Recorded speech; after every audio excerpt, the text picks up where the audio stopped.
I'm SP from Legends of S.H.I.E.L.D., a show about the general Marvel comic universe, part of the GonnaGeek network, just like the show you're checking out now. Shows on the network are individually owned and opinions expressed may not reflect others. Find other hilarious and fun geeky shows at GonnaGeekNetwork.com. Welcome to an all-new Better Podcasting live chat. I am Steven, and with me, of course, is SP. It's still, after 5 years, I want to jam out to this music. I'm so glad we picked it. It is so great to hear the Better Podcasting theme on the Better Podcasting live show, which, by the way, we do every other week. Join us Tuesdays, 5 p.m. Eastern at Geeks.Live. Ask us questions. We're here to answer your questions. So join us in our live chat, which you can find at Geeks.Live. We'll be here for about 30 minutes every other week, and then the off weeks we actually record a Better Podcasting actual episode, but every other week we do these live chats. We'll be here 30 minutes or until we run out of questions, topics, that sort of thing, but we'll give you guys 30 minutes for these Better Podcasting lives. More or less, of course. Maybe less. Less is more with us. Yeah, that's how it always is, right?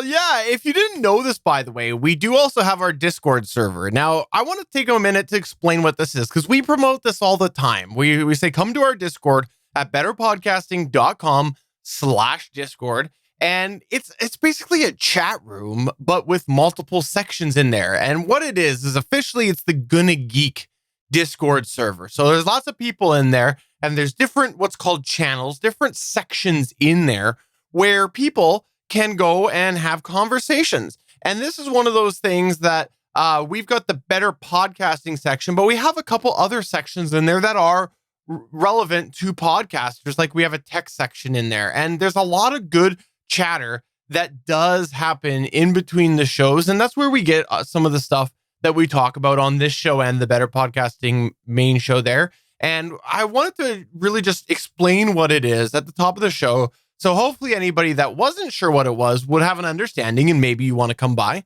but also maybe it's something that you could use for your podcast to build a community. It's been a great tool that we've had for Better Podcasting. Lots of good conversation happening over there. And I always really enjoy it when somebody agrees with us on something. That just makes me smile, because I like when people pat me on the back. Which is, it's concerning to me, because you it seemed to come back every week to talk to me, and I don't pat you on the back. So I don't know what that's all about. That's true. You do talk about me behind my back, however. Yeah, me and Chris, we do that a lot.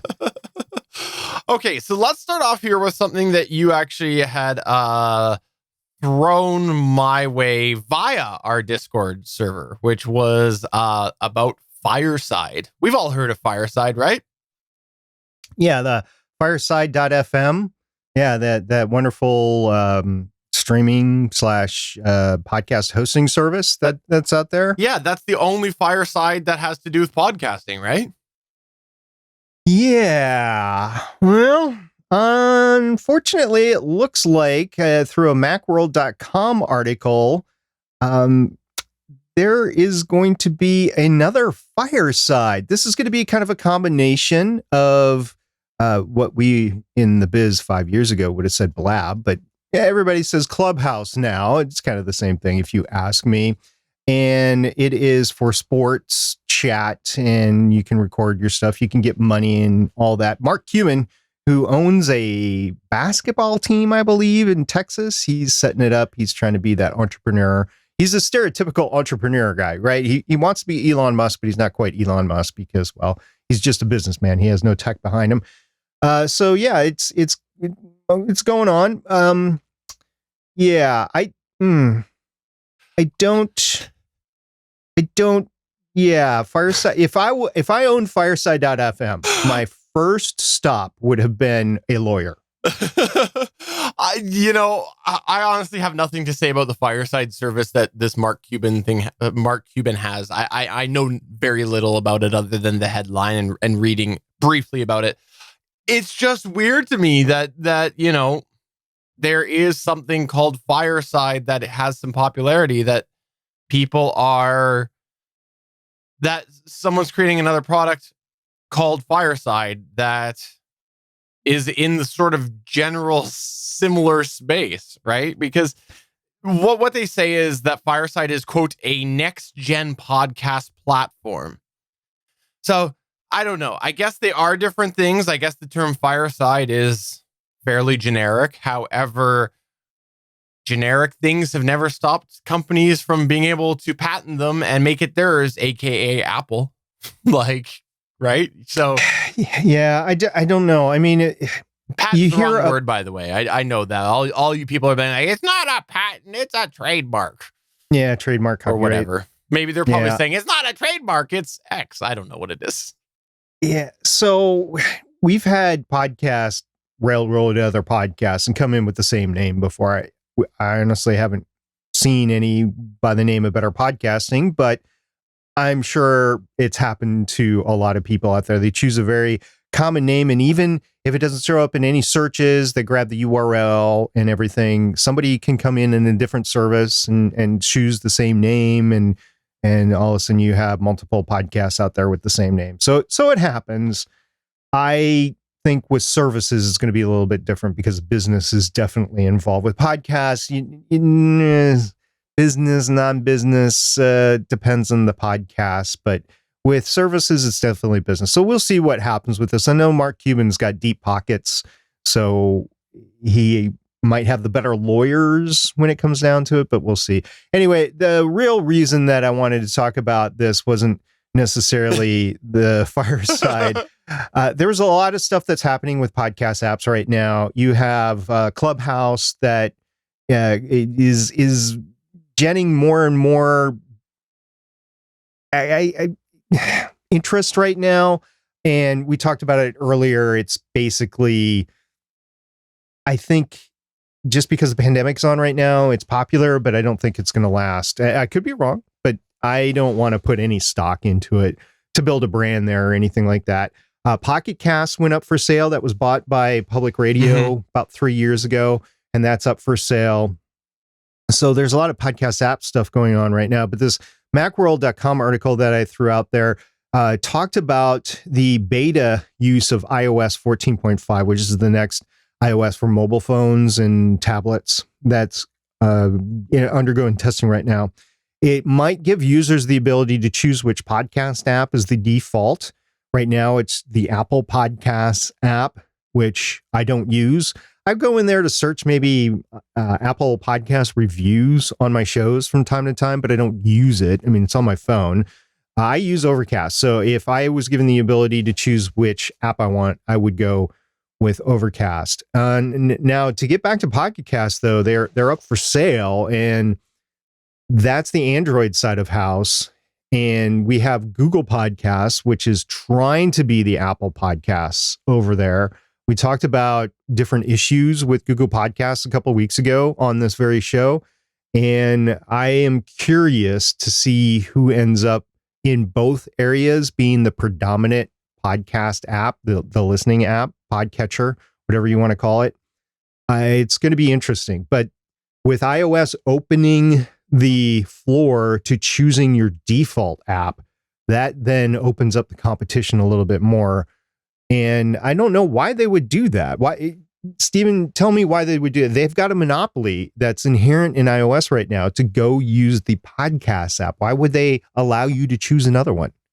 I think it's more to do with deteriorating market share on the phone front. I think that's why, because I think there are people who are locked into certain things, and we've seen this elsewise, and we're getting more into the tech territory there. But with iPhone, we've seen default apps start to come out. You can, as of, I think it was 14, you can set the default browser, I believe it is now finally, or the default mail client. It's one of the two, if not both, that you can do in 14. And I think that was a response to people going, possibly a pocket that they had there where people were saying no, like market research showed people were going for Android because they wanted to set that. And I think that Apple is just putting this in that same sort of scope of customization to try to keep retain some of their market share in phone usage, I guess. So that's my guess why. Plus, I think they're probably realizing that the writing is on the wall and that there are people who are going to be dedicated to a service like Spotify. There are people who are going to go, no, I like Spotify. Spotify is the system I use for music, and that's where I'm going to get my podcasts. And so if they're alienating those people, again, like, are those people really going to go, I'm going to listen through Apple Podcasts? No, they're going to launch the app anyways in Spotify. So I could see that. In my email, when I click on a link, it'll bring me to basically a questionnaire of which browser I want to use to open up the link in. It's not, I should see if there's a setting that I can just choose that, because I don't like the extra step there, but I do like the ability to choose which browser is the default browser. So, and that is something that, like, Android, I know they've had for a very long time. And I've known people, including myself, who it was a deciding factor to go to Android, was being able to set those default apps. So that's kind of where I think this is coming from. And I'd love to know what people think about this as well, because is this something that you'll go whatever's friendliest for your device? Or is this something that a place that you're going to listen to podcasts through and you want your device to work for that platform? Yeah, I just want to remind our listeners right now, if you go to Geeks.Live, you can join in the live chat and you can ask us a podcasting question. We're here for you this week, and we would love to hear from you. Steven, you have a couple other things you want to talk about. Yeah, let me start off by saying we've mentioned a few times before the AverMedia live streamer Cam 313. That's a webcam that we've had some people in our Discord server talk about a little bit, and it came up because our go-to recommendation is the Logitech C920 or the Logitech C922 camera. We think that those are really good quality, even to this day, as long as you don't need beyond 1080 for the normal price point. But the challenge is that when COVID hit, a lot of this inventory went away. And I know some places it's starting to pick up again and you're able to find some of these again. But in large, it's been hard to find these cameras because they got scooped up very quickly when all of a sudden people wanted to have a good quality camera. And the AverMedia live streamer Cam 313 is one that Damien, the DM, had talked about in our chat. I had actually also had some experience. My dad had bought it for his teleworking, and so I had a chance to look through a couple of video calls with him and see what it looked like. So I decided to give it a try. It was on sale, so I bought it. I don't have it anymore. I took it back because I think that the quality was okay. I think that it was quite acceptable and better than a lot of the cheapo webcams that you find, and even the webcams in that price point that aren't the C922.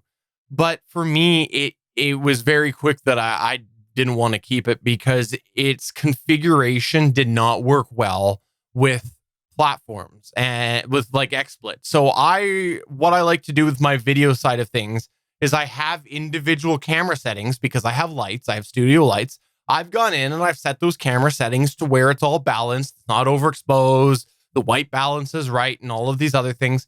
And the configuration for the Livecam 313 just didn't work well. When I got it going, I couldn't reproduce the results. It was almost like it was still doing some adaptive things, and there was two different versions of the driver, and I tried twice to podcast. I'd actually secretly messaged Damien and said, shh, I'm going to try to do a subtle switch and see if anybody notices. And then I messaged him after the second week of trying to do it and went, sorry, it's back to the store. Like I'm not giving it another try. And it was two times I thought I had it, went to the podcast, and I had it right next to my C922. So it was an easy switch back. I had a little, like an extra mount thing, but it went back to a very, very big warehouse store, and we'll leave it at that.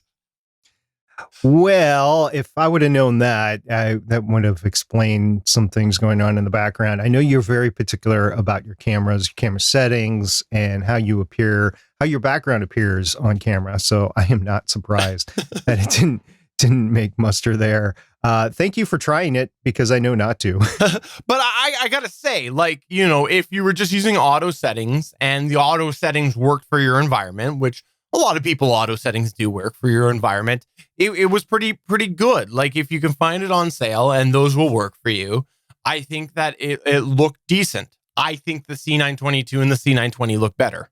That was my brief experience. I didn't put many hours onto it. That's why I felt comfortable taking it back. And so, it was a failed purchase, which I don't know. We've had quite a few in the last year.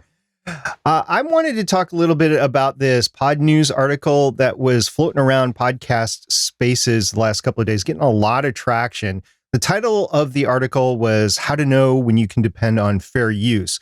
It was by a couple of authors of this book called Reclaiming Fair Use, which you can find at uchicago.edu.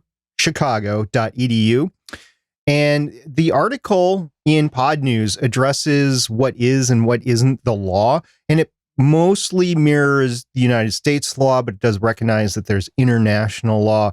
And here's the deal, though. Here's the real thing. Yes, you can use fair use to do a lot of things on your podcast. They were looking at it from a business perspective. They were looking at it from news perspective. They were looking at it from a documentary perspective. And they mentioned this thing called errors and omissions insurance. But other than trying to find this supposedly low-cost errors and omission insurance, the article itself doesn't protect you from being sued or needing legal representation for yourself.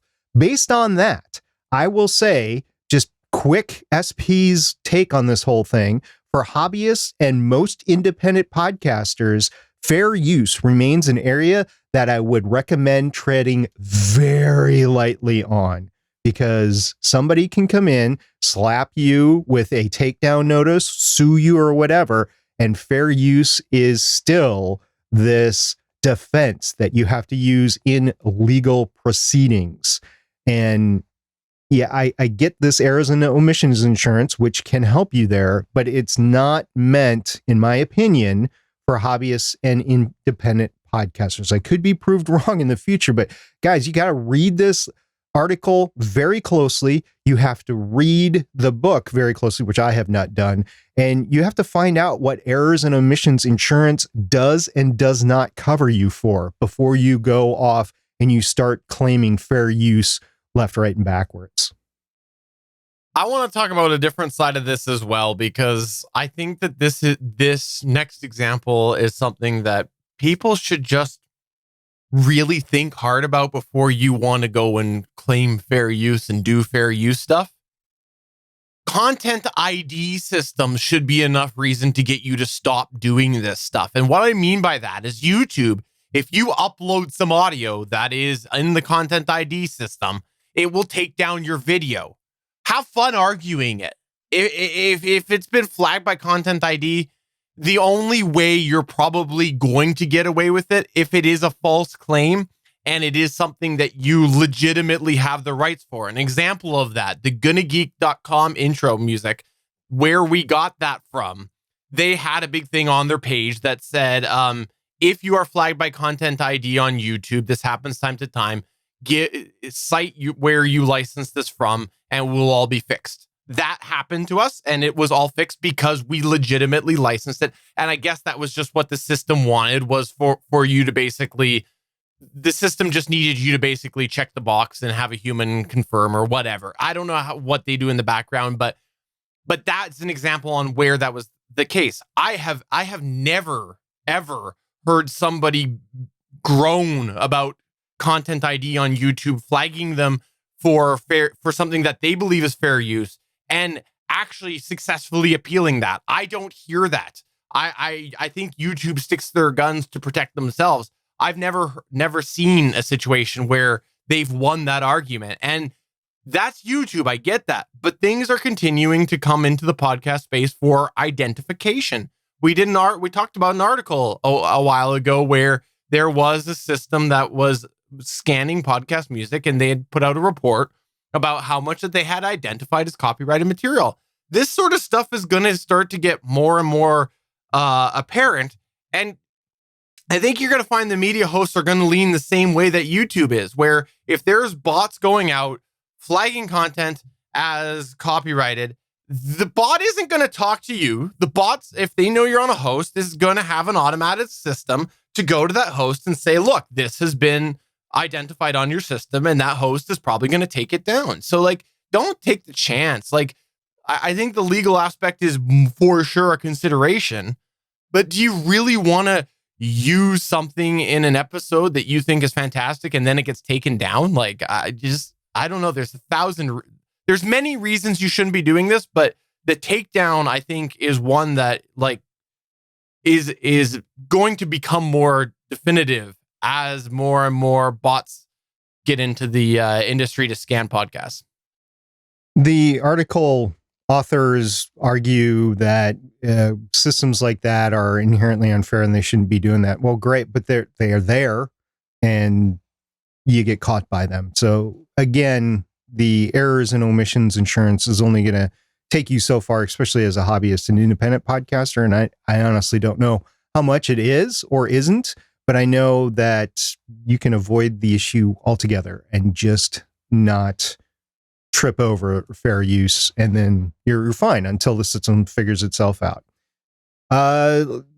One thing that I mentioned a couple of weeks ago is that I am, and I don't have a lot of time to go into detail on this right now, but I am a moderator in several forums, communities, most notably on the podcasting subreddit. And I talked a couple of weeks ago about wanting to discuss some best practices and lanes in the road and whatever of moderating.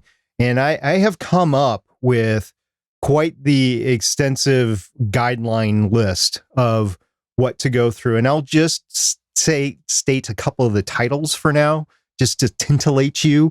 And if you want to know more, you can ask me, or it very well might be a main segment on Better Podcasting actual show at some point in time. Can I interrupt you? Because I think that you should make this for there. And I think that we should use this audience here at Better Podcasting Live Chat as an opportunity for them to send a couple pieces of feedback to you or ask you a couple questions so that you can, tailor this a little bit more full for Better Podcasting main chat. Because I think that it's a very, very good list you have. And I know the audience can't see it, but I want to tease them because I think it's great. Yeah, so I'll just go down like the 10 or so main bullets that I've written down on it. So the first one is, what is the purpose of your community? This is something that you're going to have to figure out before you start moderating anything. And then what are the community rules? You're going to have to come up with those. You're going to have to post them. You're going to have to find a way to select a team of moderators. In very, very few cases can you be the sole moderator of a community. Periodically, you're going to have to evaluate if you want to moderate, or if you're running a team of moderators, you're going to have to do that. That's another one. Another one is having some sort of back room where you can communicate. And I list some specifics there. Give each moderator a primary job. You don't have to do everything yourself, or you don't have to have like a mega moderator or two out there. If you have a team of moderators, definitely use them. Check the community at least daily. That's a best practice right there. Be respectful, thoughtful, and helpful in all communications. That's another one. Provide community-wide communication. That's another one. Provide the community the tools it needs to succeed. That is your job as a moderator. And then always be training your replacement or your replacements. So those are the main points that I've written down, and I delve down into them. But if you have something that should be considered for moderating that wasn't in that list, please let me know. If you have a question on one of those, please let me know. So we'll probably go over that in the main podcasting show in the next month or two. Now, one of the last things that I want to bring up right now, I think, is a question that we've had asked a little bit before, but it's been a while, and I think we should touch on it. And Damien the DM asked in our Discord, does anyone have any personal experience with the M40X versus the M50X? And I wanted to bring this up right now because SP, you have both of those there. And also, I know that your opinion on the M50s have changed a little bit since you first bought them. I know I've noticed a subtle difference in your, maybe less subtle difference in your opinions since you bought them. So I want to turn it over to you. Yeah, so I did have I still do have both the M40s and the M50s. I also had the M30s. I gave those to my son, and Lord only knows what happened to those along the way.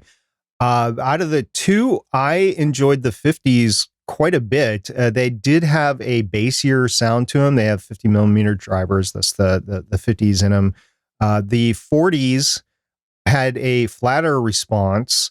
Now, along the way, I have changed the headphones that I use on a daily driver basis. I think for about 2 years now, not 3, to the Shure SRH 840s, which I'm wearing right now as we're recording this. I still really, really, really enjoy them, love them. For over the year cans, they are the best. And that is including, for me, and that is including the Sony MDR 7506s, which I have within an arm's reach over to my right.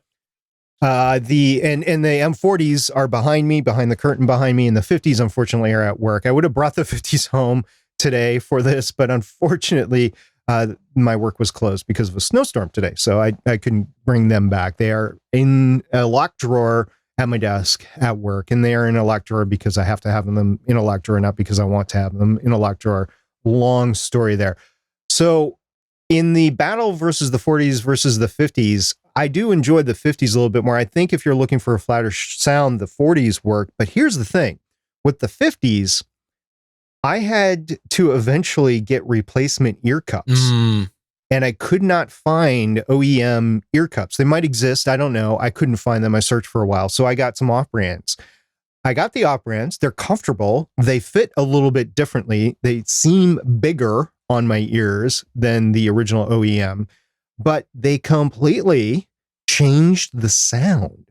And I don't know why. Is it because there's a bigger cavity in there? Is it because they're sitting closer to my ear? Maybe like the pad isn't as thick. Maybe I don't know, but they changed the sound, and it's not bad, but it's not the nice, tight, almost deep DJ sound of when I first got them.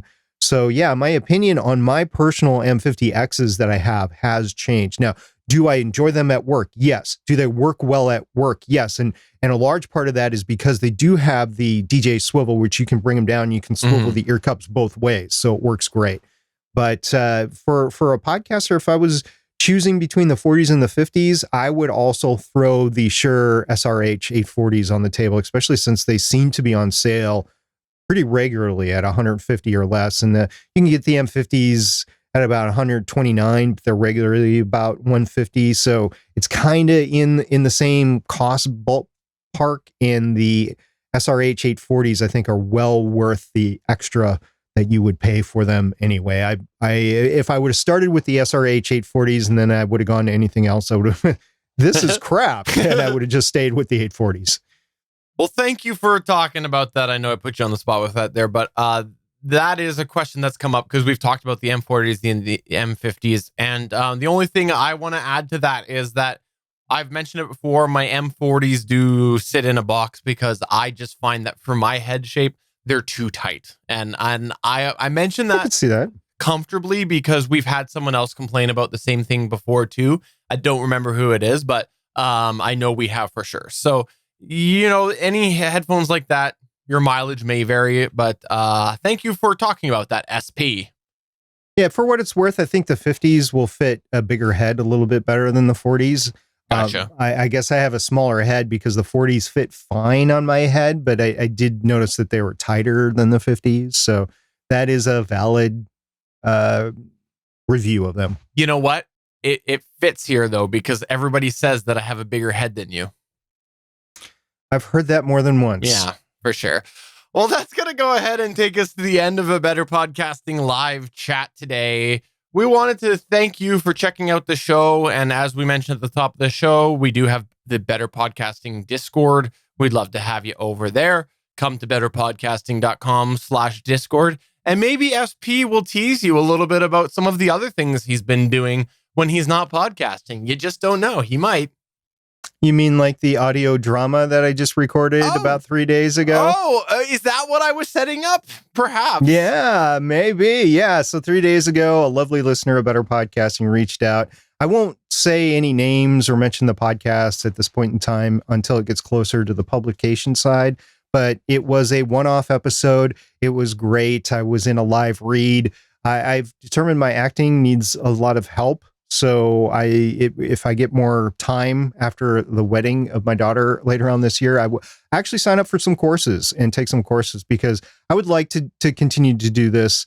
It was a ton of fun, and I can't wait to do it again. So if you are casting an audio drama, please keep me in mind for that, because I would love to cameo in.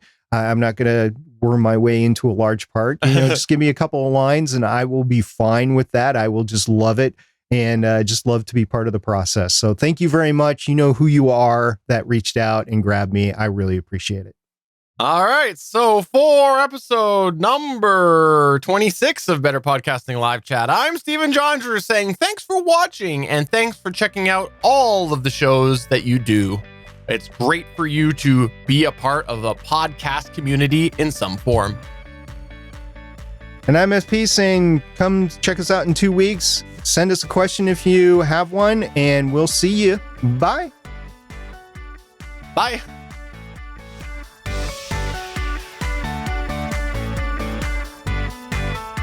Thanks for checking out another episode of Better Podcasting. You can find the full back catalog of Better Podcasting at betterpodcasting.com. If you're into geeky podcasts, please check out the other podcasts on the GonnaGeek Network at GonnaGeekNetwork.com. This show was produced and edited by Stephen Jondrew of GonnaGeek Productions. Voice work was done by L.W. Salinas. Thanks again for listening or watching, and we hope to see you again next week.